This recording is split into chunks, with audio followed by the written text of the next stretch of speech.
Assalamualaikum warahmatullahi wabarakatuh. Perkenalkan, saya Herdi Yudi Rahman, calon guru penggerak angkatan 9 dari SMK Negeri 1 Majalengka, cabang Dinas Pendidikan Wilayah 9 Kabupaten Majalengka. Oke, pada tayangan video kali ini pengambilan keputusan berbasis nilai-nilai kebajikan sebagai pemimpin. Selamat menyaksikan. Warahmatullahi wabarakatuh. Waalaikumsalam. Bagaimana kabarnya Pak Kepala? Alhamdulillah sehat. Alhamdulillah saya sehat juga. Jadi begini Pak Kepala, mohon izin saya mau mewawancarai berkaitan dengan tugas sebagai calon guru penggerak. Saya harus mewawancarai beberapa kepala sekolah dengan temanya itu adalah pengambilan keputusan yang berkaitan dengan dilema etika. Ya.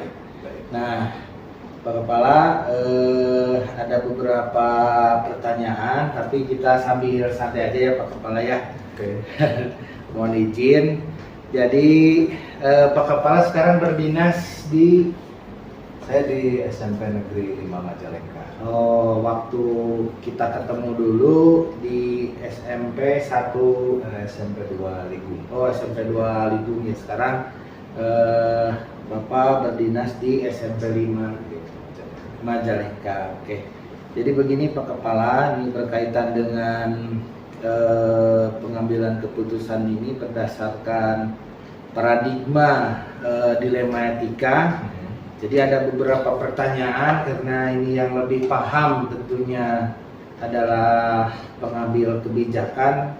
Kalau di sekolah kemungkinan ini kepala tentunya, di mana ada beberapa tahapan atau ada beberapa pemahaman yang kaitannya mungkin dengan dilema etika. Baik Pak, ini yang pertama pertanyaan saya itu ketika Pak Kepala ini bagaimana untuk mengidentifikasi kasus-kasus yang merupakan dilema etika atau bujukan moral itu bagaimana Pak selama Bapak mengidentifikasi kasus-kasus di sekolah Bapak gitu ya?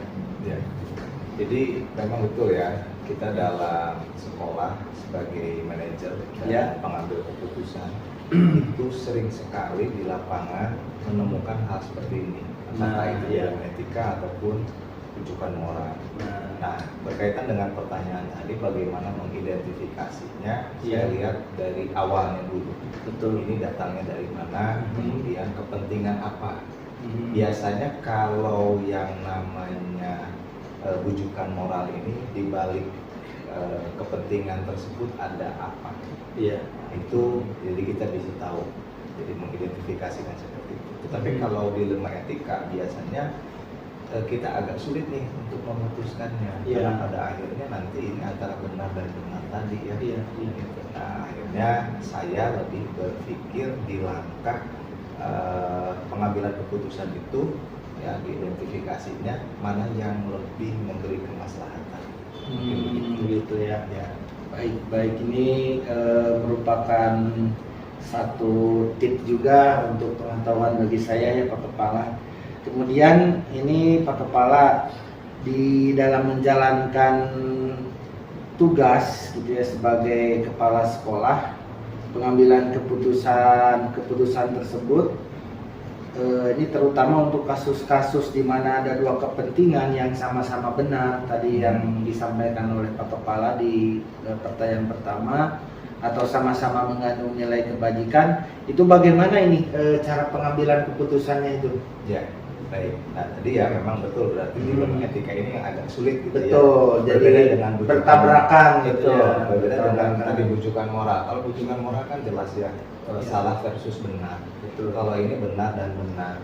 Biasanya tadi ya, selain saya nanti mengambil keputusan itu bagaimana atau mana yang lebih banyak memberikan kemaslahatan atau kebaikan, kan di langkah pengambilan keputusan itu kita juga bisa merecek ulang sebelum nanti mengambil keputusan. Kemudian juga saya melihat dari awal sampai akhir, karena kita sebagai pimpinan itu harus berada di posisi seperti kita melihat dari atas. Ya. Ketika kita melihat dari atas, maka sudut pandang kita akan jauh lebih luas. Nah, dengan hal seperti itu, maka teknik mengambil keputusannya tadi. Jadi saya memikirkan yang akan berdampak lebih banyak, baik itu kepada siswa, kepada guru, ataupun stakeholder lain yang ada di sekolah. Warga sekolah ya. Nah, ketika itu akan memberikan efek yang lebih banyak kebaikannya, maka langkah itu akan saya ambil. Walaupun tadi dua-duanya benar versus benar Versus ya. benar ya. Jadi ada skala prioritas. Betul. Oke, terima kasih Pak. Kemudian pertanyaan yang ketiga, baik Pak, ini langkah atau prosedur seperti apa biasanya Pak Kepala yang selama ini dilakukan? Langkah-langkahnya, apakah mungkin ada tahapan atau trik atau tips dari Pak Kepala ketika dihadapkan pada permasalahan tadi, benar versus benar gitu ya? Sebetulnya tidak hanya yang benar versus benar ya, Ya. tetapi dalam setiap kita mengambil keputusan itu ada standar Ya. SOP. Kalau di teorinya ada 9 langkah pengambilan Betul. keputusan, Ya. tetapi kita tidak sampai di 9 langkah itu pun minimal ada beberapa hal yang tidak boleh kita tinggalkan. Yang Ya. pertama adalah saya melihat awalnya ini dari mana.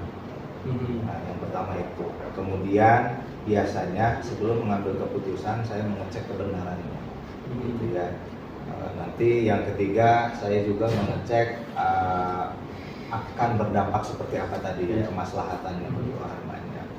Kemudian juga mencoba, kalau dengan teori tadi dibentukkan ada 3 prinsip dilema etika. Ya. Nah, saya coba dicek di situ. Nah, ketika hal-hal itu sudah ditempuh, saya juga mencoba berpikir ada nggak keputusan lain, langkah lain selain yang bisa diambil nanti, gitu ya, kemungkinannya. Nah, itu bisa menjadi pertimbangan saya sebelum nanti di akhir ya saya tetap tahu bahwa oke, saya putuskan seperti ini. Dan setiap pengambilan keputusan saya selalu melibatkan semua stakeholder yang ada di sekolah. Artinya walaupun saya pengambil kebijakan, saya tidak otoriter. Tapi saya selalu bertanya, berkonsultasi, berdiskusi dengan teman-teman yang Komunikasi ada. efektif gitu ya. Mungkin langkahnya seperti itu. Iya, siap. Oke, sangat jelas sekali itu Pak Kepala ya. Baik Pak, kita lanjutkan ke pertanyaan berikutnya. Nah, hal apa saja nih yang selama ini dianggap efektif dalam pengambilan keputusan pada di kasus atau dilema etika tersebut? Ya, yang efektif itu selama ini yang sudah ya. Sebagai contoh konkret lah. Iya. Kaitan sama ini Pak, pengadaan buku. Betul. Ya. Nah, biasanya setiap tahun itu akan ada beberapa penerbit yang mencoba menawarkan. Nah, tetapi kan nanti pada akhirnya kami di sekolah harus memutuskan satu penerbit mana yang akan kami gunakan. Nah, tadi kembali lagi ya, dari 3 penerbit tadi mungkin cetakannya sama, bukunya sama, ataupun harganya pun sama. Tetapi dari situ biasanya ada hal-hal yang akan tadi ya penerima manfaat bukan bagi saya tapi bagi sekolah. Nah, ini yang saya pikirkan selalu di sekolah. Jadi kemaslahatan. Betul, tetap prinsipnya ke sana. Itu yang selalu saya pegang. Kemudian yang kedua tadi saya membentuk tim Pak. Jadi bentuk tim, tidak mengambil keputusan sendiri. Siapa orangnya? Orang-orang yang terlibat dengan buku tadi. Sehingga ketika keputusan pun itu diambil, sebetulnya itu keputusan bersama, disepakati secara bersama. Ya, hanya memang pada akhirnya yang memutuskan ada di kepala sekolah. Oke, baik Pak. Luar biasa. Oke, Pak, kita lanjut ya ke pertanyaan berikutnya. Hal yang menjadi tantangan nih di dalam pengambilan keputusan nih, kasus-kasus dilema etika ini, barangkali Bapak yang menjadi tantangan apa saja nih? Ya, selama bertugas gitu ya. Banyak sih sebetulnya ya. Ya. Di antaranya suka ada kepentingan di balik itu ya. Ada kepentingan sekelompok orang. Makanya kita jangan sampai terbawa ataupun apa ya, jadi bias sehingga Betul. kita ketika ngambil keputusan itu ternyata hanya berpihak kepada satu golongan saja. Iya, Itu iya. nanti dampaknya biasanya akan jadi ada apa ya, friksi di Iya. dalam sekolah tersebut. Nah, maka tantangan-tantangan seperti itu yang biasa saya hadapi di Berarti, lapangan. berarti Dan- kita harus kritis ya di situ. Betul. Kita harus Hmm. kritis, harus pandai membaca dulu situasi, Betul. membaca Hmm. keadaan. Jadi, dan yang penting adalah tidak terburu-buru untuk memutuskan. Gitu. Ya. Karena kalau ada tantangan seperti itu terlalu terburu-buru ya nanti pada akhirnya salah keputusan kita. Ya. Oke Pak, sangat dipahami sekali. Nah, kita lanjut Pak untuk pertanyaan berikutnya. Nih, jadi pada pengambilan keputusan terus kaitannya dengan tata kalak ya atau jadwal tertentu di dalam sebuah penyelesaian kasus dilema etika. Nah itu Bapak teknik penyelesaiannya gimana? Apakah langsung di tempat atau mempunyai mempunyai jadwal tersendiri dan prosedurnya bagaimana, atau memang punya tim atau skala prioritasnya itu bagaimana Pak? Ya, langkahnya kalau saya yang awal tadi Ya. bentuk tim. Bentuk Jadi tim, melibatkan orang-orang yang memang terkait. Apakah tim manajemen atau tim khusus? Ya, tim manajemen, Ya. tapi sebetulnya lebih ke khusus. Khusus. Kaitannya sama apa ini? Tadi kalau misalnya contoh buku ya, identifikasi berarti- ya, permasalahannya betul. dulu. Jadi tidak ya. tidak semua orang di manajemen dilibatkan juga, Betul. itu sesuai dengan kebutuhannya. Mhm. Setelah itu, ya saya skala prioritas. Mhm. Gitu. Yang mana yang harus segera, yang mana yang mungkin ini bisa agak nanti di belakang gitu ya. Nah, sehingga permasalahan itu tidak menumpuk triknya begitu. Iya. Jadi saya tidak berlarut-larut, menunda-nunda atau berlarut-larut menunda, sehingga nanti- menimbulkan satu yaitu friksi tadi ya. Iya. Betul. Jadi suasana jadi tidak kondusif, tidak nyaman. Tidak nyaman. Oke Pak, kita lanjut ya ke pertanyaan berikutnya. Jadi tadi sudah menyampaikan dengan secara runut. Nah, kita sedikit kupas Pak ya kaitannya dengan tim. Nah, tim tadi sebetulnya saya sudah memahami gitu, ada tim khusus. Nah, di sini seseorang yang membantu Bapak di dalam pengambilan keputusan dalam setiap kasus dilema etika, siapa saja itu Pak yang lebih spesifik, dan faktor-faktor apa yang selama ini dipilih mungkin sebagai pertimbangannya gitu ya. Baik. Biasanya yang sudah berjalan, kalau saya yang utama itu selalu dengan Wakasek dulu. Ya, Nah, ya. kebetulan di kami, karena kami ini sekolahnya bukan sekolah besar, sekolah Ya. kecil, jadi Wakaseknya hanya ada dua. Ada dua. Jadi kurikulum dan kesiswaan. Ya. Nah, jadi Wakasek itu biasanya orang utama lah yang Betul. saya ajak untuk berdiskusi. Gitu kan. Dan itu pasti bagian dari tim. Kemudian juga tadi kaitan dengan pertimbangan untuk memilih yang misalnya yang di luar Wakasek gitu Ya. ya berarti orang yang kompeten. Dan dari guru ya, Guru. dari unsur guru. Nah, karena mungkin lebih memahami secara langsung dengan dengan siswanya Ya. atau dengan pendekatan tekniknya. Ya. Oke, baik Pak ya. Nah, pertanyaan selanjutnya nih yang terakhir Pak nih. Oke. Mohon maaf nih ya. Nah, dari semua hal yang tadi Bapak bahas, terus selama ini ya, ketika berpindah tugas, menangani permasalahan di lain tempat pasti beda, kemudian pindah lagi tugas, menghadapi permasalahan dilema etikanya juga beda. Kira-kira Bapak punya pengalaman yang dijadikan pelajaran seperti apa gitu Pak dengan menghadapi pengalaman istilahnya itu pengambilan keputusan dilema etika? Ya. pengalaman saya sebetulnya ini ketika pertama kali saya ditugaskan Ya. di SMP 25 tadi. Betul. Jadi di sana tadi ya kaitan dengan dilema etika, Ya. benar versus benar, ada kepentingan, tetapi saya harus memutuskan. Ya.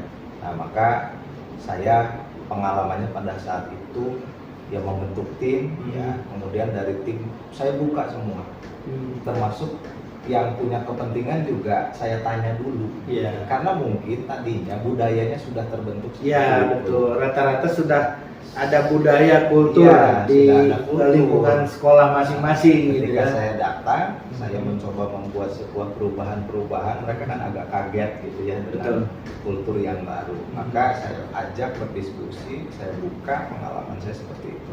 Dan memang pada akhirnya dengan komunikasi efektif semua terselesaikan. Iya. Ya, selama memang kita semua berkomitmen, bersepakat bahwa ini untuk kebaikan sekolah, bukan untuk kebaikan pribadi atau orang per orang. Iya. Jadi komitmennya di sana. Iya. Pengalamannya ya waktu itu diantaranya ya kaitan dengan pengadaan buku, kemudian kaitan dengan pengadaan sarana prasarana sekolah juga sama. Iya, iya. Jadi tugas sebagai pimpinan atau sebagai kepala memang yang lebih dilematisnya itu ketika dihadapkan satu pengambilan keputusan itu ya Pak ya. Jadi betul. kita harus harus cerdas, terus harus kritis, komunikasi yang baik, bagaimana kita nanti memutuskan satu keputusan yang hasil akhirnya itu bermanfaat dan bermaslahat untuk semua warga, termasuk untuk dunia pendidikan atau kemajuan dari sekolah itu tersebut ya Pak ya. Baik Pak, kita sudah bincang-bincang dengan beberapa pertanyaan yang berkaitan ini dengan tugas calon guru penggerak saya. Memang ini di modul 3.1 di demonstrasi konstruksi.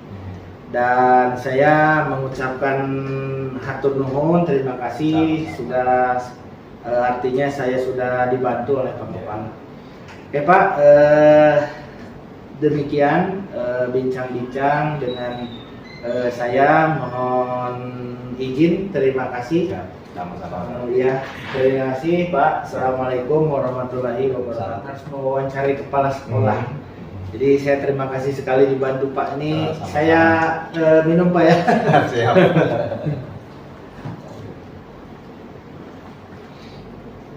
Sekitar bulan April kalau tidak salah selesai Pak. Ya, April ya? Lancar ya. Bulan April setelah Lebaran. Siap. Demikian tayangan video tadi, semoga menjadi inspirasi bagi Bapak Ibu guru semuanya. Salam guru hebat, salam guru penggerak. Jadilah guru penggerak yang selalu tergerak, bergerak, dan menggerakkan. Billahi taufiq wal hidayah. Wassalamualaikum warahmatullahi wabarakatuh. Dadah.